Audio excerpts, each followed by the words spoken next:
அனைவருக்கும் வணக்கம். எல்லோரும் எப்படி இருக்கீங்க? நான் நல்லா இருக்கேன். சிறுவாபுரிலேருந்து கவரப்பேட்டை ரயில்வே ஸ்டேஷன் வந்துட்டேங்க. அடுத்த கோவில் வந்து வடபழனி போகலான்னு சொல்லி பிளான் பண்ணியிருந்தேன்.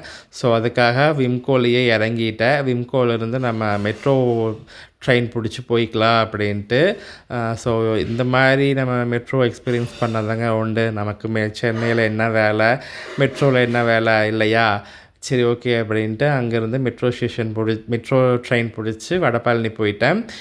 50 ரூபா சார்ஜ் பண்ணியிருந்தாங்க. இதில் என்னென்னா நம்ம சென்ட்ரலில் இறங்கி அடுத்த லைன் கிராஸ் பண்ணி போகிற மாதிரி தான் இருந்துச்சு. 2 லைன் கிராஸ் பண்ணுற மாதிரி இருந்துச்சு. சரி ஓகே அப்படின்ட்டு வடபழனி போயிட்டேன்.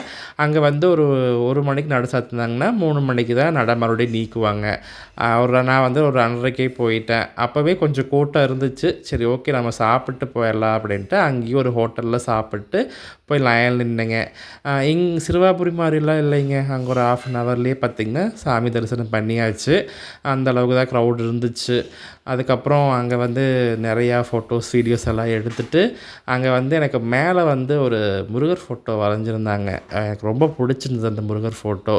அதுக்கப்புறம் கொஞ்சம் நேரம் அங்கேயே நல்லா சாமி கும்பிட்டு அப்படியே அங்கே ஏன்னா சிறுவாபுரியிலேருந்து வர்றதுக்கே பார்த்திங்கன்னா கிட்டத்தட்ட ஒரு 2 மணி நேரம் ட்ராவலுக்கு மேலே ஆயிடுதுங்க.